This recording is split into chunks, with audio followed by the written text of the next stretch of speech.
नमस्कार, हमारी इस खास पेशकश में आपका स्वागत है। मैं हूं सैयद सुहेल। आपको बताएंगे आंसूमल से आसाराम तक में एक संत जिस पर कभी लाखों लोगों का भक्ति और आस्था थी, वो अब पुलिस के शिकंजे में है। हम बात कर रहे हैं विवादित संत आसाराम की। आज हम आपको दिखाएंगे आसाराम की पूरी कहानी, कैसे वो आंसूमल से आसाराम बापू बन गए, कैसे आसाराम का सफर पाकिस्तान से शुरू हुआ और फिर कैसे उन्होंने देश और दुनिया में इतना बड़ा साम्राज्य खड़ा कर लिया जिसकी कल्पना भी करना मुश्किल है।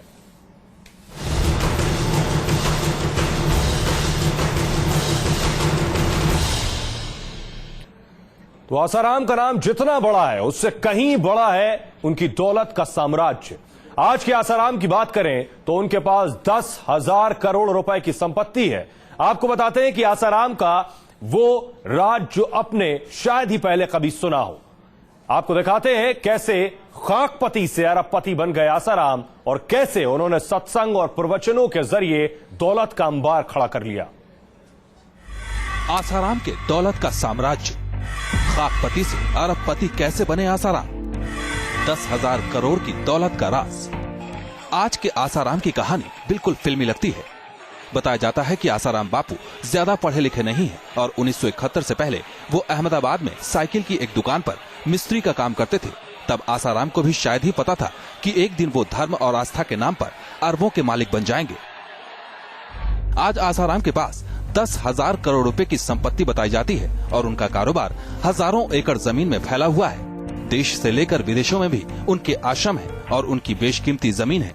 सूत्रों की माने तो आसाराम के पास देश विदेश में कुल 425 आश्रम हैं, जिनमें देश में 170 आश्रम शामिल हैं। देश भर के आश्रम की बात करें तो जम्मू कश्मीर में 1, हिमाचल प्रदेश में 1, पंजाब में 9, उत्तराखंड में 6, हरियाणा में 21, दिल्ली में 4, राजस्थान में 23, यूपी में 29, गुजरात में 45, ओडिशा में 1 और महाराष्ट्र में आसाराम के 24 आश्रम हैं। जबकि आंध्र प्रदेश में आसाराम के 2, कर्नाटक में 1, तमिलनाडु में 1, पश्चिम बंगाल में 1 और दादर नगर हवेली में आसाराम के 1 आश्रम है। इसके अलावा आसाराम की आयुर्वेदिक दवाइयाँ, अगरबत्ती, शैम्पू और साबुन जैसे करीब 2 दर्जन से ज्यादा के प्रोडक्ट्स बाजार में हैं, जो उनके नाम से बिकते हैं। इतना ही नहीं, आसाराम के पास 1400 समितियाँ, 17,000 बाल संस्कार केंद्र और करीब 50 से ज्यादा गुरुकुल हैं। इसके अलावा आसाराम का कारोबार अमेरिका, कनाडा, दक्षिण अफ्रीका और हांगकांग सहित कुल 12 देशों में फैला हुआ है, जहां उनके नाम से कई बेशकीमती आश्रम हैं और इसके जरिए इन्होंने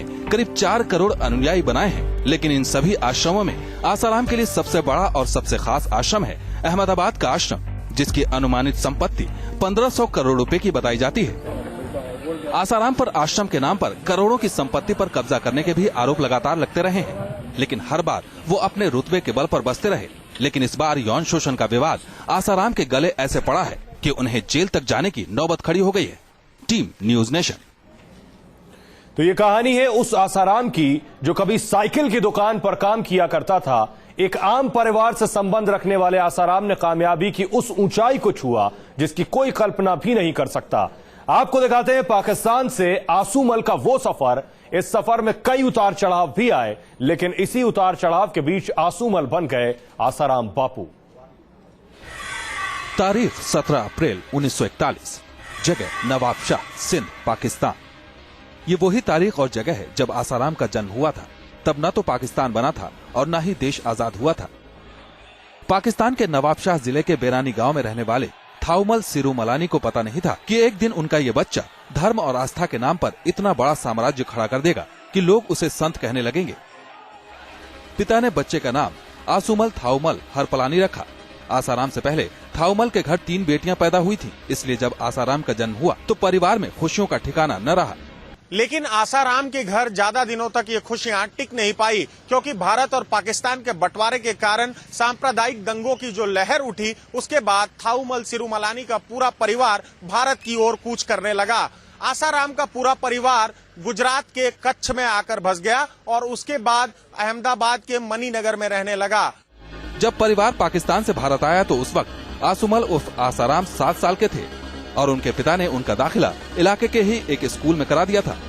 ये वो दौर था जब 1947 में बंटवारे के जख्म के बावजूद भारत आजादी की ताजा हवा में सांसें ले रहा था। 10 साल की उम्र में एक दिन अचानक आंसूमल के सिर से पिता का साया उठ गया और फिर इसके बाद कम उम्र में ही पढ़ाई के साथ साथ उनके नाजुक कंधों पर परिवार की जिम्मेदारी का बोझ भी आ गया। कहते हैं आसाराम ने शुरुआती जीवन में साइकिल की दुकानों पर मिस्त्री का काम किया, लेकिन उनका मन बचपन से ही धर्म कर्म के काम में ज्यादा रहता था। यही वजह है कि कम उम्र में ही मां ने उनकी शादी करने का फैसला कर दिया। कहते हैं मां मेहगीबा आसाराम की शादी जल्द से जल्द कराना चाहती थी। इसके लिए उन्होंने लक्ष्मी देवी नाम की एक लड़की भी तय कर दी, लेकिन आसाराम इसके लिए तैयार नहीं हुए।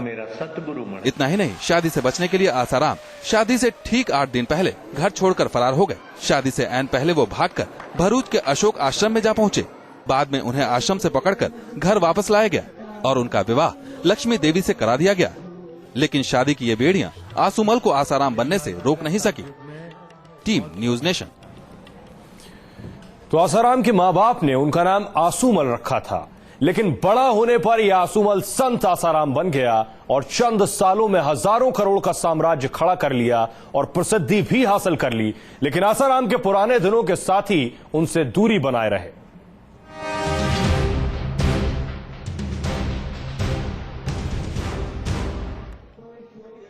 यौन शोषण से लेकर जमीन के अतिक्रमण तक के आरोपों से घिरे आसाराम का असली चेहरा क्या है?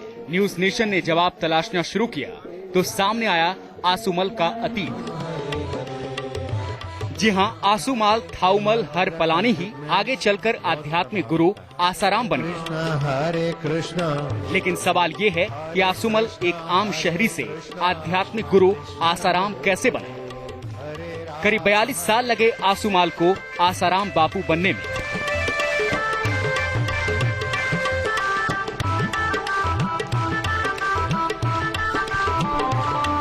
आसाराम बापू के साथ पढ़ाई करने वाले गुरु भाई भोजूमल के मुताबिक नैनीताल के आश्रम में आसाराम ने साल 1969 में संत लीला शाह से दीक्षा ली थी। संत लीला शाह ने आसूमल को आसाराम नाम दिया। आसाराम बापू रखा ना, आसाराम बापू नहीं, खाली आसाराम ही रखा था। बापू तो बाद में नाम पड़ा। एक नए नाम और नई पहचान के साथ आसाराम अहमदाबाद के मोटेरा आ गए और फिर हजारों करोड़ का साम्राज्य खड़ा कर दिया। लेकिन अजमेर